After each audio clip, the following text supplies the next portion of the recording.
How are you guys doing? It is July 22nd, 2020, out here in this quarantine. I'm James Sims.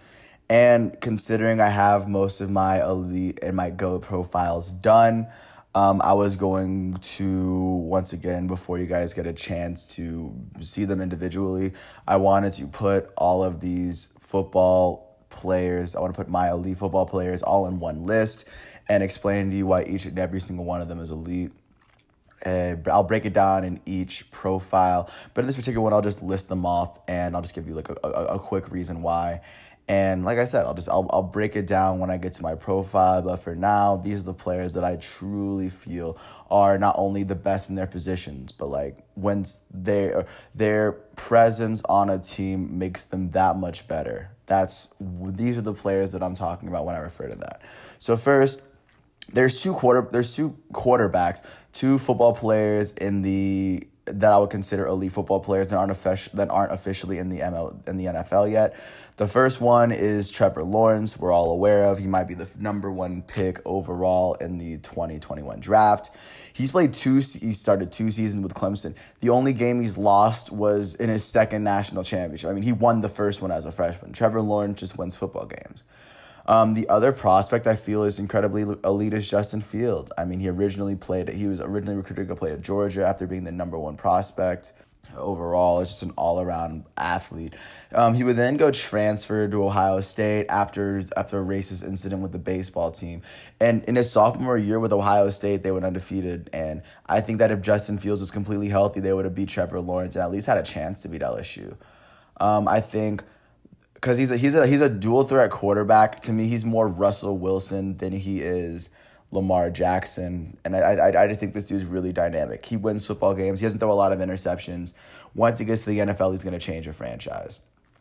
Now getting to the NFL, I'm just going to break it up by I'll break it up by franchise, and then I'll list off the quarterback or the players by position and why I think that these players are elite amongst themselves. So just to start off with the AFC, I'm going to start out west because I kind of like starting out west. Starting with the defending champion Kansas City Chiefs. Naturally, I think that their 24-year-old quarterback Patrick Mahomes is elite because he can make almost any throw possible, and he just secured like a $500 million contract. Ridiculous. Also in that offense, I think Tyreek Hill is an elite wide receiver. No one in the NFL can run or can outrun Tyreek Hill, or at least on the same field with him. He can burn every defender. And since Patrick Mahomes can throw any football, Tyreek Hill just happens to be in just the right situation. Travis Kelce also at 30 years old, he's the best tight end in football. I think George Kittle has to be elite for one more season, but to me, I think Travis Kelce is the only tight end that deserves to be named on this list. But yeah, those are the Chiefs.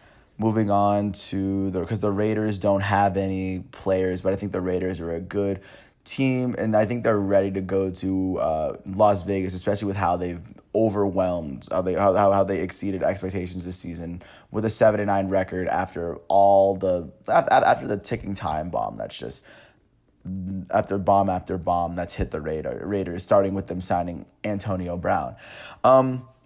Moving on to the San Diego Chargers. To me, I think Derwin James is the best young safety in football. He might end up being he might win Defensive Player of the Year a couple of times. I think Derwin James is a force. Ever since he came through Florida State, I've been telling people that Derwin James is really going to make an impact on the league, and he has. To me, he's the only player on the Chargers that's like, okay, I'm going to watch the Los Angeles Chargers just because of him. That's his impact, and he's a good young player.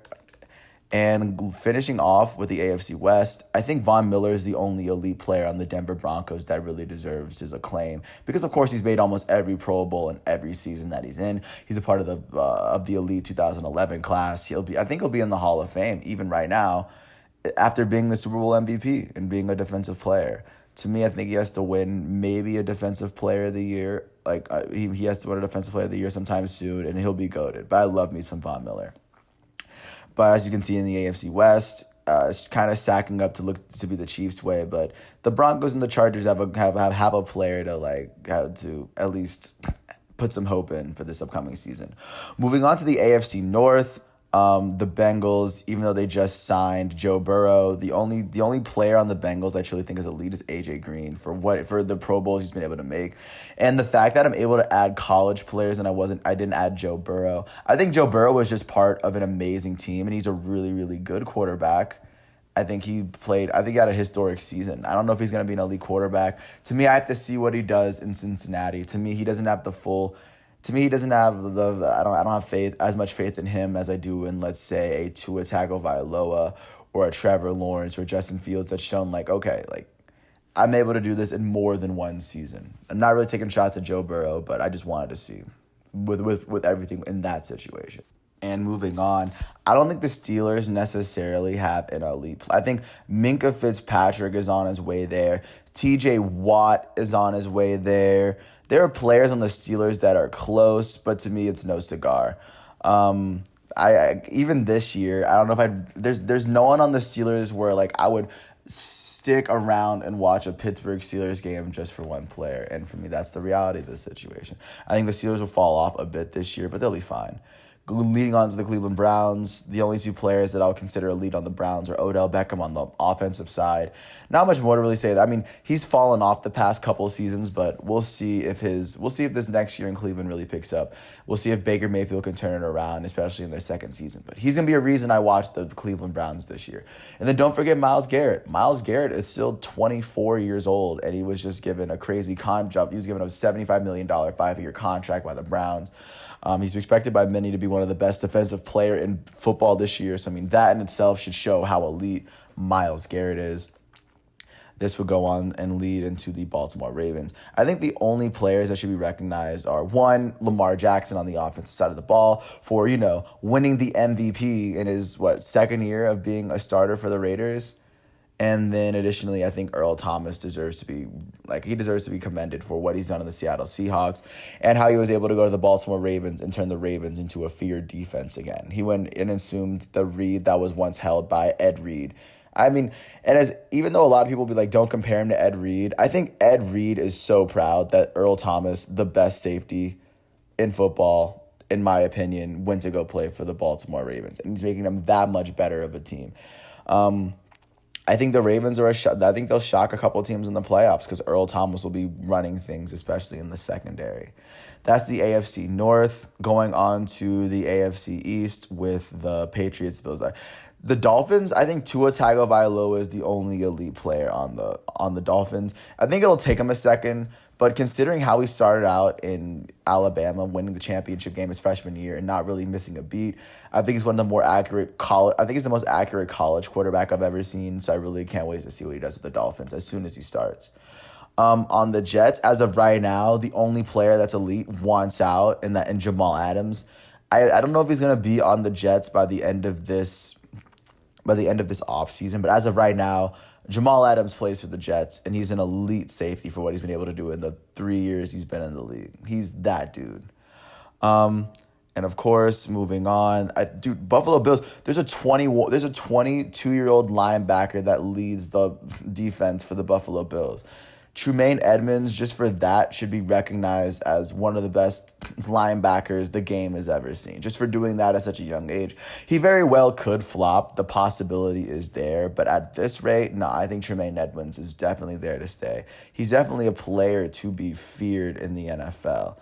And going on to the New England Patriots, I think that reigning MVP Cam Newton is still elite. A lot of people have written him off, but I still think that with Cam Newton is mad and he says, like, I'm going to come back, I think he's going to come back. And he's only 31 years old. He's not old for a quarterback. He can still throw his passes. And they also have Stephon Gilmore on the defense, who as a cornerback was the defensive player of the year. Not many Hall of Fame quarterbacks have been named the NFL Defensive Player of the Year. So that in itself carries a lot of weight and should show you how good this Patriots organization should still be, despite the absence of Tom Brady. And now moving into the AFC South, to me, I don't think the Jaguars have anyone that should be recognized as elite, but they're a good team to watch. They're fun, but I wouldn't specifically turn on my TV on a Saturday just to see the Jaguars. No offense to the Jaguars. To me, the Colts have one elite player, and it is Darius Leonard, their linebacker, who basically leads the league in tackles every single season. Andrew Luck is gone, so I'm not sure if T.Y. Hilton is as dominant as of a wide receiver as he was when Andrew Luck was there. But to me, if the Colts are on, if the Colts are on and they're on defense in the last possession, I'll watch because Darius Leonard is that dude. I think he'll take that. I think he'll eventually take the spot away from that was originally held by Luke Kuechly and now Bob Wagner as the best linebacker in all of football, which he truly deserves after what he's been able to get the Colts through in the seasons he's been there. Going to the Titans, I think Derrick Henry is the only elite player on the Tennessee Titans, and he should be recognized. They made the playoffs last year, and the only person that people were talking about was Derrick Henry. Their defense is nice, but to me, Derrick Henry is the only elite player on their team. Moving on to the Texans, with the exit of DeAndre Hopkins, there's still Deshaun Watson at quarterback, who has been a proven winner since college, where he beat Alabama after leading Clemson to the title. And then they lost the year before, but he came back and beat him the second time. They also have J.J. Watt, who's won the Defensive Player of the Year 3 times. Whenever he plays a full season in the NFL, this dude is a threat. He is a player to be feared, and not only is he the best defensive end in the league every year he plays, but this dude will rack up sacks like it's nobody's business because he's just one of the more dominant. When I look back, he'll probably be the most dominant defensive player, at least of this era. That's the AFC, the American Football Conference. Now moving into the NFC, just going conference by conference like I'm doing, starting out west. Starting with the Arizona Cardinals, who just recently acquired DeAndre Hopkins. But yeah, it's been kind of an interesting situation, but they got him on the offensive end to play with Kyler Murray, who I wouldn't say is elite quite yet because his first season he was in Lincoln Riley's system. In his first year, he did win Offensive Rookie of the Year. So right now, my spotlight is on him. If he can put up an elite season with DeAndre Hopkins as his receiver, I think Kyler Murray that will be the day that Kyler Murray is a member of the elite, or he'll probably do it even sooner. And on the defensive side of the ball, you have Patrick Peterson, who every full season he's played in the NFL, he's been a Pro Bowler. This season he got called with HGH. That was the first time in his career that he didn't make the Pro Bowl, and he's 30 years old right now. That in itself should carry some weight. And then just pushing it up through the NFL. I think on the Rams, it's really two players on their defense. I'll start off with Jalen Ramsey, who is a 25-year-old corner, who was definitely that guy in the Jaguars. And they made a trade to get him to Los Angeles. It's taken him a second, but Jalen Ramsey's still a very, very good player for the Los Angeles Rams. And then they have 29-year-old defensive tackle Aaron Donald, who I already consider a GOAT-level defensive tackle because in the 6 years he's played, 5 of them he's been a first-team All-Pro defensive tackle. He had 20 sacks in a season as a defensive tackle when defensive tackles usually don't get sacks. Do you understand how ridiculously crazy and dominant he was? And the Rams made it to the Super Bowl with him as their best player. Not much really else to say, but that's the Rams for you. Another kind of wild thing, Jalen Ramsey has Rams in his name, so I think that's actually kind of funny, interesting to know. And then leading off of them, going to the Seattle Seahawks. Other than really Russ and Wagner, I have no idea who else I would really consider lead out of this group. Russell Wilson at 31 has so many good years ahead of him, and in the past couple of years, you can make an argument that Russell Wilson was the league's most valuable quarterback at that time. Additionally, they have Bobby Wagner on the defense, who now that Luke Kuechly is retired, he is the sole position of just the best linebacker in football, which to me is the most valuable position in football. So Bobby Wagner, he'll go in the Hall of Fame. He has a championship ring to his name. They're both incredibly elite players on both sides of the ball. I think that because they have one of the best quarterbacks and the best linebacker, the Seahawks are able to do a lot better than the other teams despite their glaring holes on the offense and the defense. Additionally, finishing out the NFC West on the 49ers.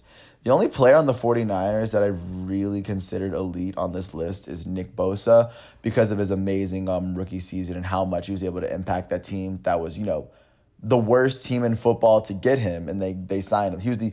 He was one of a few new additions, and Mike Shanahan and Kyle Shanahan kind of did his own thing and took him to Super Bowl. I think Jimmy Garoppolo's had one good season. Same with Raheem Mostert. George Kittle is good, but to me, he has to be elite for another year. He had a really good season this year, but you never know if it's just the team or if it's the player. But the one player on the team that I can separate from the team is just elite in his own individual right to me is Nick Bosa. Moving on to the NFC North, where of course starting with the Detroit Lions. The only player on the Lions I would consider elite hasn't even played a game for them. I think Jeff Okudah in his games at Ohio State, I think he's given me enough confidence in him to think that this dude will be a perennial Pro Bowler for a good chunk of his career, considering he's an amazing athlete. He doesn't have to resort to grabbing in order to stay in front of his defender. He's one of the fastest players I've ever seen. He has amazing body control, incredible agility, and like anything I've ever seen. But yeah, he's given me, in the games that he's played in Ohio State, he's proven to me that I think that he doesn't have to play a game to be elite. And out of every single Lions player that has played a game, they're not better than Jeff Okudah. There are a lot of cornerbacks in football right now that have played games that have been multiple Pro Bowlers. But to me, I think Jeff Okudah is that guy. I really mean it. If I were to put anything on him, I think he's the next Deion Sanders, or the second coming of Deion. But I won't say that. I mean, I will say that right now on the record, but I will move on. Going to the Chicago Bears, I mean, considering how the Bears have finished out in past seasons, you can't give it to anyone except for Khalil Mack because they weren't really a playoff serious contender until Khalil Mack joined them from the Oakland Raiders.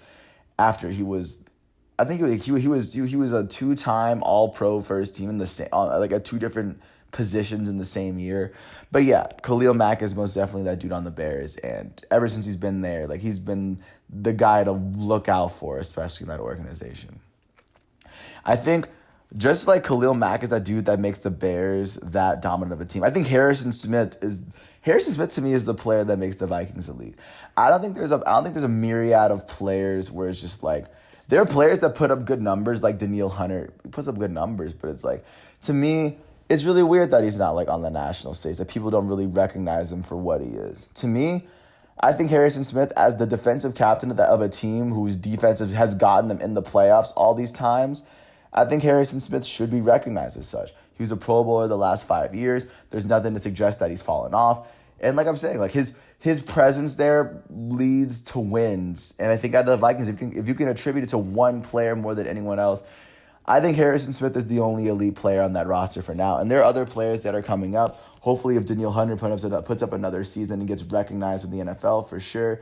Anthony Barr can be that guy, Dalvin Cook, Stephon Diggs, Kirk Cousins. But to me, it's just Harrison Smith to me for the Vikings. Like, they wouldn't be 10-6 for me in the NFC North if Harrison Smith didn't play on that team. Moving to the Green Bay Packers, to me, it's just Aaron Rodgers. The fact that they keep winning the NFC North, they were 13-3 this season, and their only elite player was their quarterback, which just show how good Aaron Rodgers was. I included him in my GOATs just to show like how good of a player he is, especially right now in his career. Moving on to the NFC East, which many people would say is the toughest division to win. Starting with the Washington Redskins. Chase Young is the only elite player, and he hasn't played a game for them yet. I imagine he's going to have double-digit sacks his first season there if they do play the full season. I like what he's been able to do with Ohio State in the games that he's played. He's a really dominant force. I mean, I don't know if there was really a chance, but he still got Heisman votes as a defensive end, which should show how dominant he was. I like to see how he fits in this Redskins defense. I don't think he skips a beat at all. But to me, Chase Young is that guy that's really going to bring the Washington Redskins back. And there are players that could do that, Dwayne Haskins, whatever. But Chase Young is elite right now. And he, like I'm saying, like he's one of the best defensive ends in football despite not having played a football game or not playing an NFL game. Moving on to the Giants, to me, Saquon Barkley might be he might be the best all-around running back. To me, I think he's better than McCaffrey, and he's only 23. He has his entire career ahead of him. I really hope he doesn't waste it, and I really hope the New York Giants build the talent around him. But to me, that team is mainly Saquon. The only reason I would watch the New York Giants is because Saquon is probably the best all-purpose back in football that isn't Christian McCaffrey, because Christian McCaffrey is on a team that's built for him right now. Additionally, moving on through the NFC East, moving to the Philadelphia Eagles. I mean, as good as the Eagles are, I need Carson Wentz to put up another elite season for me to consider him elite. But as good as the Eagles are, I don't consider any players on the Eagles elite. There's no player that I would tune into the Eagles just to watch, but they're a good team to watch overall, and it was a really impressive season for them to pull out the NFC East in the way that they did on a 4-game winning streak. Mad impressive. I'll give them all the props in the world for that. But I still think the Cowboys are still the premier team in the NFC East, especially for this season. But their only elite player is Ezekiel Elliott, in addition to their offensive line. As good as Dak is, he's a really good quarterback at best. I think Leighton Vander Esch is on his way there. He has to play another full season for me, and like a really elite one at that. But to me, Zeke's led the league in rushing like twice. Like that's serious. Like he's consistently, time and time again, been delivering when the Cowboys have asked him to. The Cowboys are usually a winning team when Zeke puts up big numbers anyway. It shows that their success hinges on how good Ezekiel Elliott is. He's been that guy since Ohio State, and I feel like it would be disrespectful to not include Ezekiel Elliott in this crop of elite players, especially when you're considering him being the best player on America's team. And then finally, moving on to the NFC South, starting with the Panthers. I mean, to me, it's just Christian McCaffrey. He's the best. To me, he's the peak all-purpose. He's the all-purpose back that's really at his peak in the NFL. He's at a 2,000-yard season with 1,000 receiving yards on the season. Kind of ridiculous with what he's been able to do, despite the Panthers not having a quarterback all season and him being their only option on offense. Dude, Christian McCaffrey deserves a lot more respect, and he got the contract that he did. So, I mean, it shows that even the NFL, the GMs, the owner of the Panthers was well aware that Christian McCaffrey was one of the league's few elite players. Moving on to the Tampa Bay Buccaneers, I think other than Tom Brady, who, of course, GOAT at 42, the seasons that he did. Not much more to say, but yes, Tom Brady is the greatest. They still have 26-year-old Mike Evans, who can still play wide receiver with the best of them. I like this combination. I wouldn't consider Rob Gronkowski elite now, considering he hasn't played football for 2 years. He has to get back in football shape. I imagine he can get good, but I still think it's Travis Kelce's position. He's the only tight end. But that's how Tampa Bay really lines up. On top of them, you have the Atlanta Falcons. And on the Atlanta Falcons team, you have a former MVP in Matt Ryan, who still consistently puts up at least 4,000 yards and will find a way to complete at least 65% of his passes for the Atlanta Falcons. He additionally has all-pro, probably the best wide receiver of the 2010s, Julio Jones, alongside of him. Making him look a lot better than he is. And Matt Ryan, you could say, makes Julio Jones look a lot better than he is, arguably. But Julio Jones is the best wide receiver of the 2010s. I don't really think there's an argument for just in terms of longevity, what he's been able to do. And they still have Todd Gurley at running back at 25 years old, 2 seasons off of his almost MVP season with the Los Angeles Rams.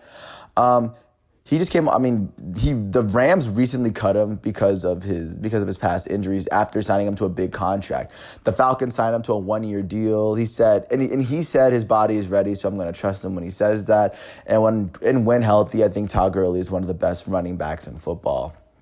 To add on to that, finishing out the South with Drew Brees' Saints.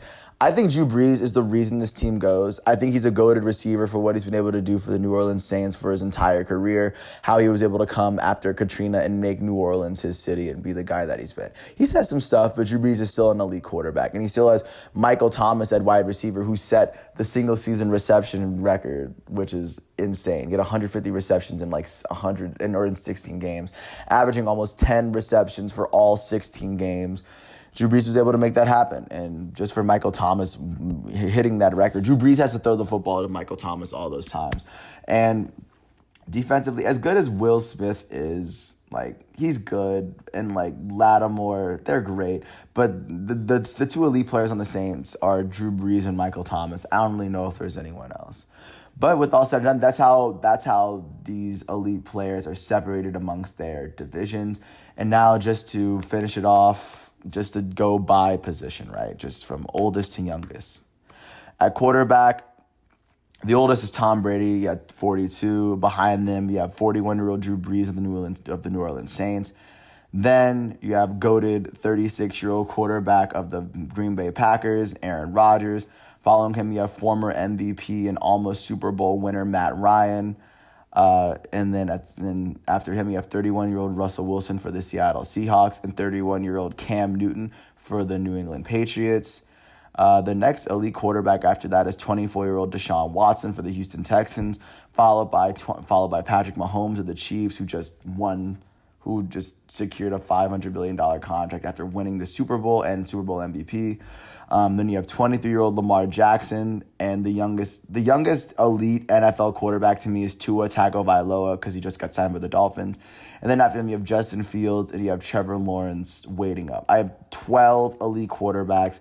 I think we're in a golden age of quarterbacks now. I'm not going to be in denial of that. I think that compared to prior years, the quarterback position has been deeper than it's ever been. And the fact that there's 10 elite quarterbacks in the NFL should show you something. And Tua hasn't played a game yet. Going on to running backs, the oldest elite running back is Derrick Henry at 26 on the Titans. Following him, you have Todd Gurley for the Atlanta Falcons, 24-year-old Ezekiel Elliott on the Cowboys, 24-year-old Christian McCaffrey of the Carolina Panthers, and 23-year-old Saquon Barkley of the New York Giants. Moving on to the wide receiver position, which is highly dependent on the quarterback. I think there's eight elite wide receivers in football, starting with NFL free agent Antonio Brown, because as of right now, he's not on the team, but I still think he's elite. AJ Green, 31 years. AJ Green of the Cincinnati Bengals is another one. Then there's 31-year-old Julio Jones of the Atlanta Falcons. There's 28-year-old DeAndre Hopkins of the Arizona Cardinals, 27-year-old Odell Beckham Jr. of the Cleveland Browns, 27-year-old Michael Thomas of the New Orleans Saints, 26-year-old Mike Evans of the Tampa Bay Buccaneers, and to me, the youngest elite wide receiver is Tyreek Hill. And then going back to Antonio Brown, I guess he's the only NFL free agent I didn't mention who's on a team because he's not on a team. I imagine that when he comes back, he'll make a big effect. Like he'll help that team, wherever he decides to come back, whether it be in Seattle or he goes to Baltimore. I have no idea. But when he comes back, he'll still be a top 5 receiver in the league at 32 years old. That's the wide receiver position. To me, Travis Kelce is the only elite tight end. As good as Kittle is, he's only really been elite for one season, and Rob Gronkowski's been 2 years off. I imagine he's still in game shape, but I can't just give it back to him, to a dude who's retired 2 years. He's not Michael Jordan. And then transitioning to the defensive side of the football, to me, Aaron Donald is the only elite defensive tackle in me, and he's already goated for how many sacks he's able to register as a defensive tackle. To me, like, the fact that there's no one else in his league should really stand for something, but he's the only elite level defensive tackle, and he happens to be on the GOAT list. That should say a lot. But a lot of that just comes down to how much he's really dominating at his position, which is really, really good right now. But Aaron Donald is standing head, shoulders, knees, and toes above every other defensive tackle. Going to the defensive ends, there's 6 of them. Starting off with 31-year-old J.J. Watt on the Houston Texans and 31-year-old Von Miller. J.J. Watt's already goated for what he's done. And then following Watt and Miller, we have 29-year-old Khalil Mack, 24-year-old Myles Garrett, who might win the Defensive Player of the Year this year, 22-year-old Nick Bosa, who was Defensive Rookie of the Year last year, and 21-year-old Chase Young, who could be Defensive Rookie of the Year this year. Defensive end, a very, very strong position. But of course, we move back. To me, the elite linebackers are as follows. There's 30-year-old Bobby Wagner. There's 24-year-old Darius Leonard. And then there's 22-year-old Tremaine Edmonds, who has become a captain for the Buffalo Bills at 21 years old. Incredibly ridiculous. While a lot of players are still like on the bench in college. Like, that's a young age to be leading the Buffalo Bills. That's all I'm saying. But to me, there's 3. It's Wagner, Darius Leonard, and Tremaine Edmonds. Carrying on, going to the cornerback position. To me, the elite corners are Patrick Peterson at 30 years old. Stephon Gilmore at 29 after winning Defensive Player of the Year. 25-year-old Jalen Ramsey for the Rams, and the newcomer for the Detroit Lions, Jeff Okudah. I think he's the real deal, and the league will see it eventually soon enough. In terms of the safeties, my safeties for the season were Harrison Smith of the Minnesota Vikings at 31 years old. I like Earl Thomas for the Baltimore Ravens at 31 as well. And at the same time, I do like Jamal Adams for the New York Jets at 24. He's going to be on another team this time next season, I imagine. And then there's Derwin James at 23. And I like the rivalry between Derwin James and Jamal Adams. They're both about the same age. And because they're the next generation of Earl Thomas and Harrison Smith. No, not even that. I think they'll be the next generation of Ed Reed and Troy Polamalu for how elite of young players they are for their age and just their playing styles. I'm not saying this to disrespect Troy Polamalu or Ed Reed. I'm not saying that in any way, but I'm saying this to show how highly I see how good of a football player I think Derwin James and Jamal Adams are at their respective positions ever since college. Like, they've both basically been on the map, and now they've gotten to the league and they've proven that they are those guys in the NFL. And with that said, those are all of my elite as it comes to football players. And as they come, like, this is my list. And as I continue with the elite, these are the players from the NFL whose stats I'm going to read off if they have elite, stellar performances. And as you can see, there's so many of them that, I mean, it's incredibly tough. I will say that for sure.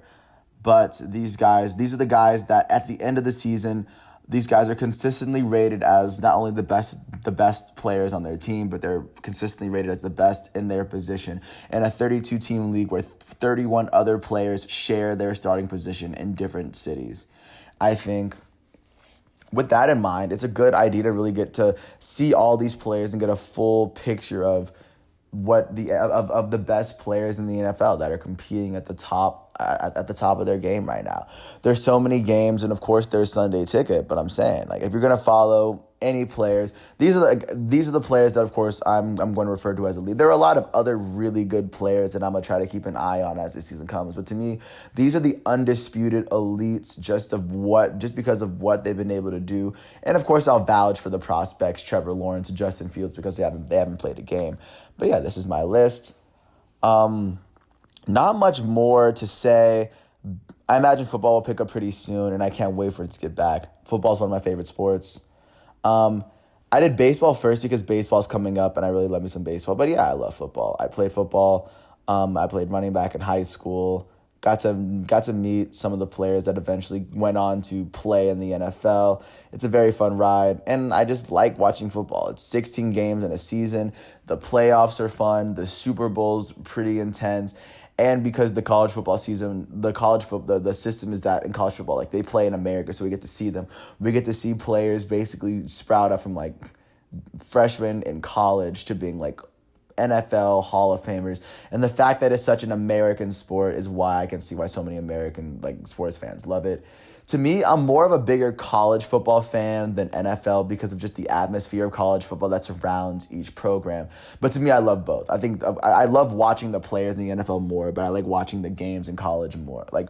But then of course there's the NFL playoffs where those games are intense. But yeah, I just have this weird love of football that I'm not crazy obsessed with it, but as long as it's on, I'll try to make sure that I try to watch the best players available. And with some of the players I mentioned, some of them are over the edge, over the hump, like all their legacies are already cemented. Like, they could retire tomorrow and everything would be over. There are a lot of players that are still competing within the primes of their careers, that are still setting themselves up to be later on known as GOATs, like some of the greatest players this game has ever seen. And then there's the young players that are starting to make their mark or are about to make their mark on the NFL game. But this, like, of course, at the end of the day, this is my list. This is my opinion. You can choose to you can choose to agree with all of my selections. You can choose to disagree. I would appreciate it if you disagreed, if you agreed both. But with this is kind of the premise. And with that, I have nothing else to say. I really appreciate you for listening to all 35 minutes of this. And if you get a chance, just if you're gonna watch this football season, just try to watch as many teams as you can and try to see if you can follow these players and actually see if I'm right. I challenge you to find a single player on this list that won't be elite, and even like you could even take my young guys like even Okuda or Tagovailoa. I challenge you to find one of these to show me that one of these players isn't as elite as I think they are. But with that said, I've said my piece. Thanks for hearing me out. Peace out. Take care, and I wish you all the best.